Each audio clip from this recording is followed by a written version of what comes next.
The message arrived at 3:17, encrypted, untraceable, marked with the sigil of earthly authority.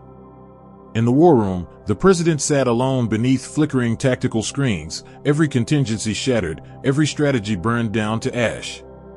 His voice broke through the static with the sound of a kingdom confessing defeat. "You are my final card." Not spoken like a command. Not spoken like a plea.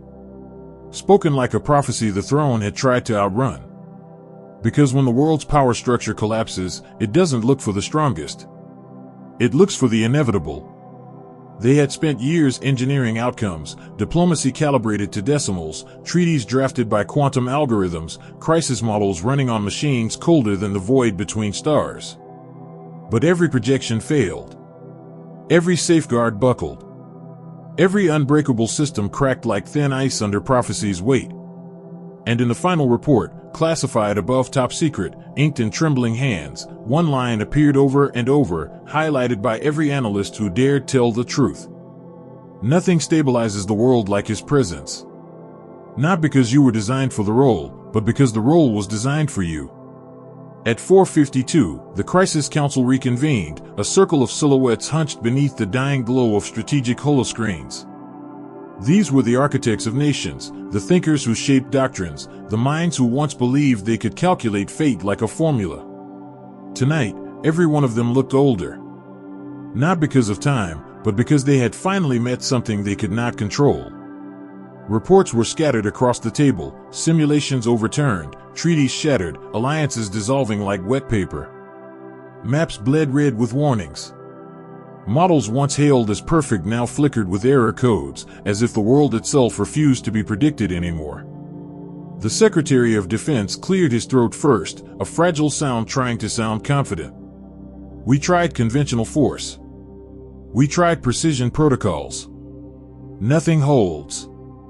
The chief strategist, hands trembling slightly, added, "We deployed think tanks, black budget analysts, sleeper contingencies." Every metric collapses the moment he enters the equation. Silence.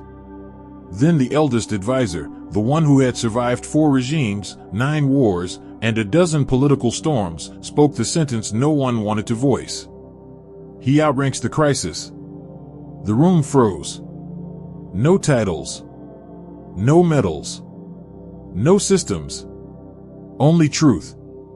For years they had believed power was a ladder. Climb high enough, and you see all. But tonight they understood, you were not on the ladder. You were the storm that made the ladder irrelevant. A whisper rose from someone near the back, a junior analyst who had never spoken in high-level meetings before. "He's not a weapon. He's not a diplomat. He's the prophecy." The word hit the table like a seismic pulse. Monitors flickered. Documents shifted in an invisible draft. The lights dimmed as if the building itself bowed its head. And for the first time since the crisis began, the advisors finally stopped looking for solutions in data, power, and protocol. They looked to you. Not as an asset, but as the inevitable convergence of fate. The final card the throne never wanted to reveal, but always knew it would. Dawn never broke that morning. The sun rose but refused to shine, as if even the heavens understood the gravity of what was unfolding inside the war room. The president stood at the far end of the chamber, hands pressed against the cold metal railing. His shoulders, once symbols of unshakable authority, sagged beneath the weight of a truth power had spent centuries denying. He dismissed the guards. He dismissed the generals. He dismissed the cabinet whose confidence had drained into silence hours ago. For the first time since taking the oath, he asked to speak alone. Alone, yet not unobserved. History watched him now. He turned to you, not with the practiced expression of leadership, not with the mask of command, but with the raw, unfiltered humanity that hides beneath every throne. "I built my rule on the belief that systems endure," he said quietly. "That contingency beats chaos. That power, if shaped correctly, can outlast any storm." His voice wavered, not from fear, but from recognition. "But you," he exhaled, the breath of a man who finally understood his own insignificance. "You're not a part of the system. You're the fault line it was built around." He stepped closer. The screens behind him flickered, maps collapsing, alerts screaming, every digital oracle confessing its uselessness. When everything failed, he continued, I expected to fall back on protocol. But protocol fell back on you. The room hummed. Not electrically, spiritually. A resonance, a tremor, a distant echo of something older than governments and deeper than geopolitics. Power has limits, he said, his tone cracking. I didn't believe that until tonight. He lowered his head. A gesture no ruler had performed willingly in generations. Not submission. Recognition. I am the steward of a nation, he whispered, but you are the hinge of destiny. The axis everything turns on when logic dies and prophecy breathes. Silence filled the chamber like a tide. And in that silence, a truth crystallized in the heart of leadership itself. Power had finally removed its armor. And what stood beneath was a human admitting that fate does not bow to crowns, crowns bow to fate. The war room doors sealed behind him with a hiss that sounded almost ceremonial. For a long moment, no one spoke. The president remained standing in the dim half-light, staring at the floor as if searching for answers buried beneath the concrete. But answers didn't come from the ground tonight. They came from revelation, sharp, sudden, undeniable. We were wrong about the sequence, he finally said, lifting his eyes toward the empty air as though confiding in an unseen counsel. We planned as if you were a backup. A contingency. A last resort.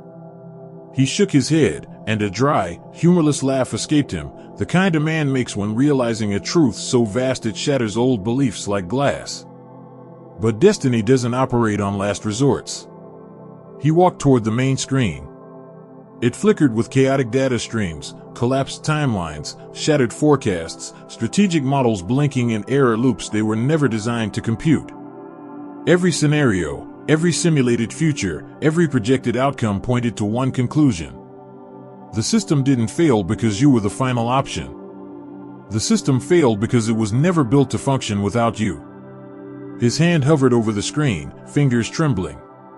You weren't our last option, he whispered, voice cracking through the growing hum of unseen forces. You were the only true one. We just didn't see it until the world forced us to. The air shifted, a pressure change, subtle but impossible to ignore. As if reality itself leaned closer, listening. A faint vibration traveled through the floor like a distant drumbeat. Every advisor, every general, every strategist, they all tried to solve the crisis without acknowledging the origin point.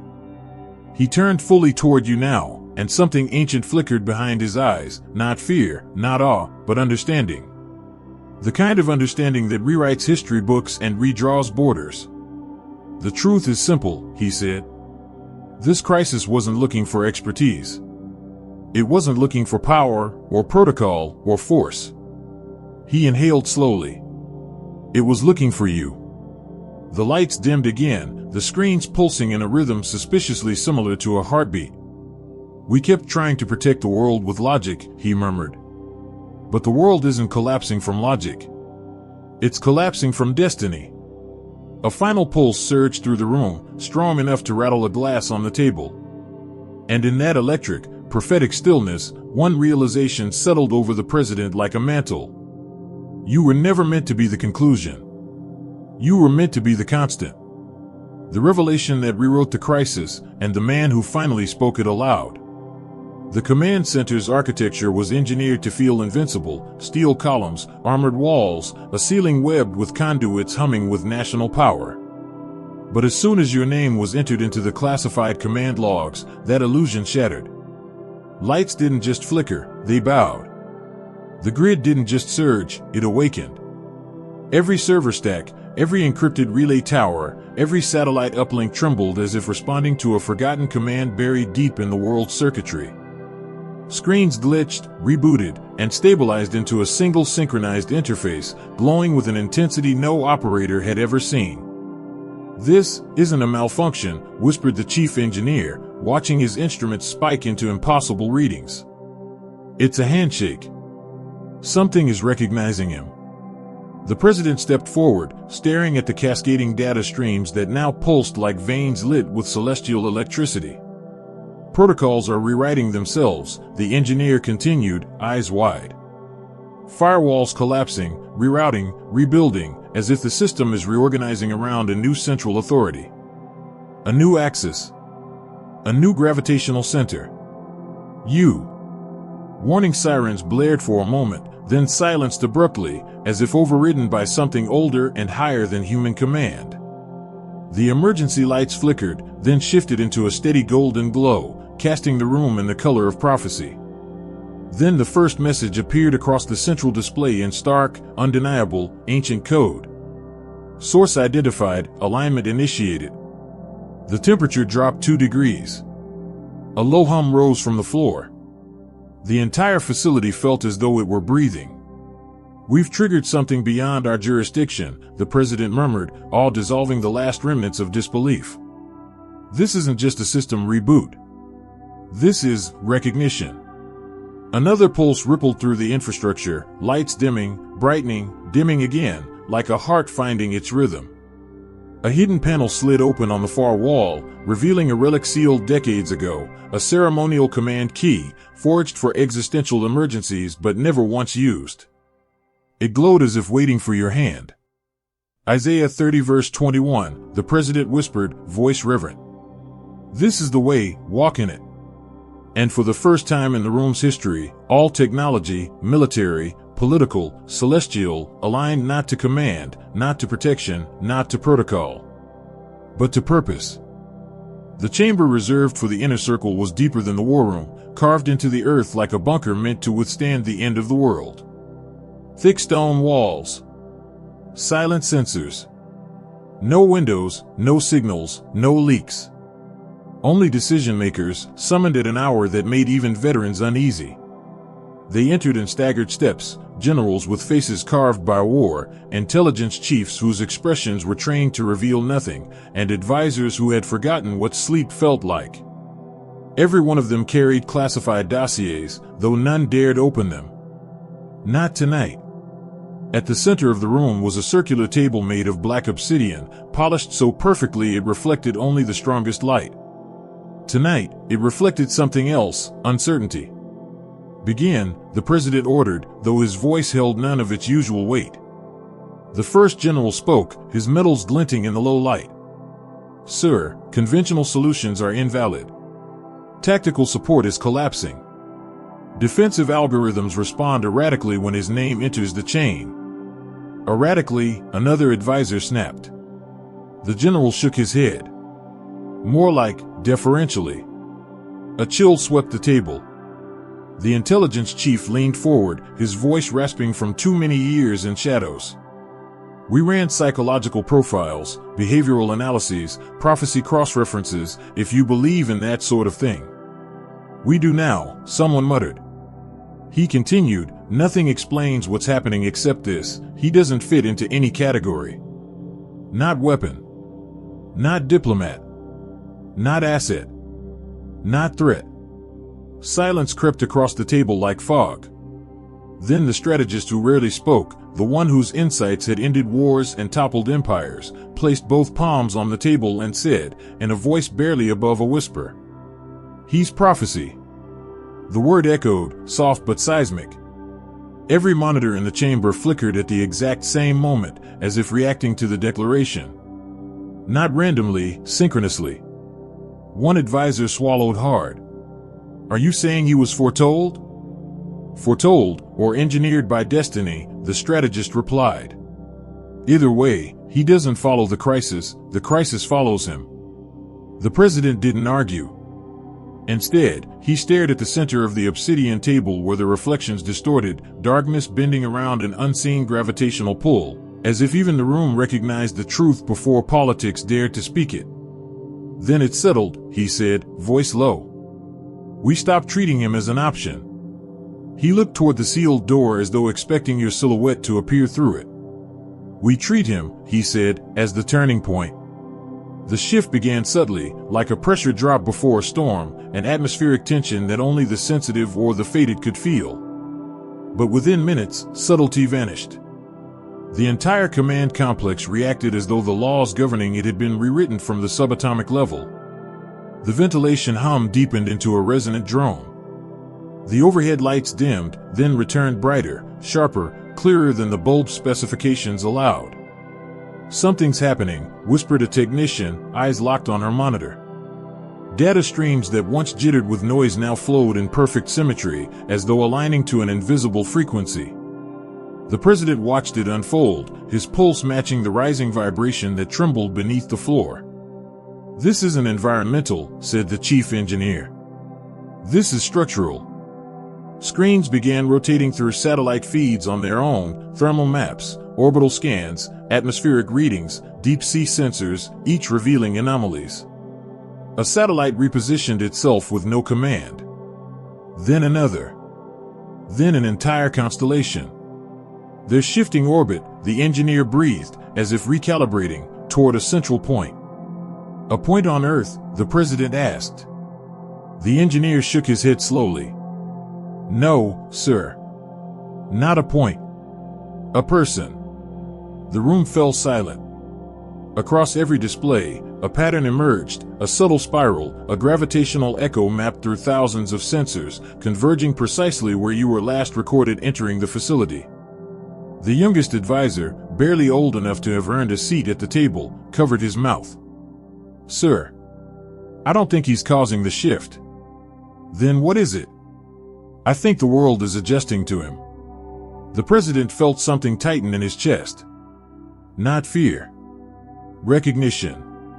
Air pressure increased by a fraction. Lights sharpened again. The floor hummed with a deeper resonance. Even the digital clock slowed by a millisecond, as if time itself hesitated before proceeding. "Gravity wells are forming," one analyst whispered. "Localized. Moving. Tracking him." "Impossible," another muttered. "Then why," the analyst replied, pointing at the screen, "is physics behaving like it just found its missing variable?" The president exhaled, slow, steady, inevitable. "Because physics did find it." He looked toward the reinforced door separating the inner circle from the corridor you now walked. The lights pulsed, 1 beat, 2 beats, like a cosmic heartbeat syncing with yours. The corridor outside the inner circle chamber stretched long and dim, lined with steel panels that reflected your silhouette in fragmented slivers. Each step you took echoed deeper than sound, like a vibration traveling through layers of reality, notifying everything that watched from above and below. Inside the chamber, they felt it before they heard it. A pressure. A presence. A shift so profound it made even hardened generals straighten in their seats. "He's close," whispered one advisor, voice shaking despite trying to hide it. But proximity wasn't what shook them.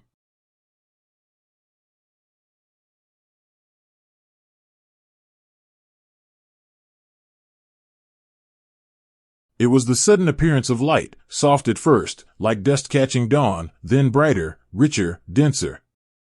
It seeped into the room not from bulbs or screens, but from the very seams of reality, hairline cracks of gold that glowed like molten scripture. The monitors reacted instantly, not with warnings, but with recognition codes, ancient symbology buried in classified archives, icons modern scientists could not translate but prophets once feared. "What is that?" a general demanded. The intelligence chief swallowed. "Not technology. Not a breach. Not atmospheric." "Then what?" He hesitated. Then spoke the only word that fit.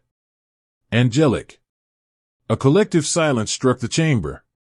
The gold light thickened, spiraling upward like ethereal smoke. Shapes formed within it, towering silhouettes draped in incandescent armor, their outlines flickering like flames trapped behind glass. "Not fully here. Not fully elsewhere." "They're not approaching," an analyst whispered, terror mixing with awe. "They're waiting." "Waiting for what?" someone hissed. "For him." One of the luminous figures leaned closer to the boundary between worlds, its presence bending the air like heat distortion. Though its face was veiled by radiance, its gaze locked onto the sealed door you would soon cross. The obsidian table vibrated. Documents quivered. Pens rolled. Then the first whisper, not in sound, but in imprint, pressed into the minds of everyone present. Prepare the room. The final card approaches. The president's breath caught. He wasn't a man who prayed, yet something inside him bowed instinctively. Curtains of gold billowed along the walls, though there was no wind. Shadows fled to the corners as if unworthy to stand before what entered. And the advisors, men and women who believed only in strategy and reason, knew without needing to be told. These were not guardians of the president. They were guardians of you. Celestial reinforcements, not invading, not interfering, but preparing. Preparing the room you would walk into. Preparing the moment destiny crossed the threshold. Before the door opened, before your footsteps reached the threshold, the president received a second transmission, not from any channel his administration controlled, but from a source older than his office, older than the government itself. The encrypted alert chimed once. Only once. A sound so precise and resonant it felt like it struck bone instead of air. "Sir," the communications officer stammered, "this frequency, it's not in any registry." "Open it," the president ordered. The screen illuminated slowly, lines of glowing script unfurling like cosmic DNA. Not language. Not code. Something in between, a transmission shaped for those on the brink of destiny. At first, it showed nothing more than shifting light. Then the light condensed, sharpened, and formed a single sentence. If he says yes, history restarts. The president's breath hitched. The message continued. If he says no, we wait. Wait. Not fall. Not break. Not burn. Wait. As if the cosmos itself were holding its breath, refusing to proceed without your permission. As if destiny, for the first time in existence, deferred its timeline for one person. "Is this from the satellites?" a general asked. "No," replied the officer, eyes wide. "The satellites are reacting to it. Aligning to it. But they're not the source." "Then who is?" The room vibrated on a low, harmonic frequency, the same resonance that had followed you since your name entered the logs. The president closed the distance to the screen, studying the message as if it were a sacred text. "This isn't a command," he said slowly. "This is a crossroads." Behind him, the advisors shifted uneasily. "So we're waiting on his decision?" "No," the president murmured, gaze still locked on the luminous script. "History is waiting on his decision." The golden cracks along the walls brightened in response, as if acknowledging the truth of his words. Another line appeared beneath the first two, softer, subtler, almost tender in its gravity. "His choice is the axis. We follow." The president stepped back. He had ordered armies. He had signed declarations. He had shaped the futures of millions. But never in his life had he received a message that made even his authority feel irrelevant. He turned toward the sealed door, toward you, and whispered the final, trembling acknowledgement. "Everything comes down to him now."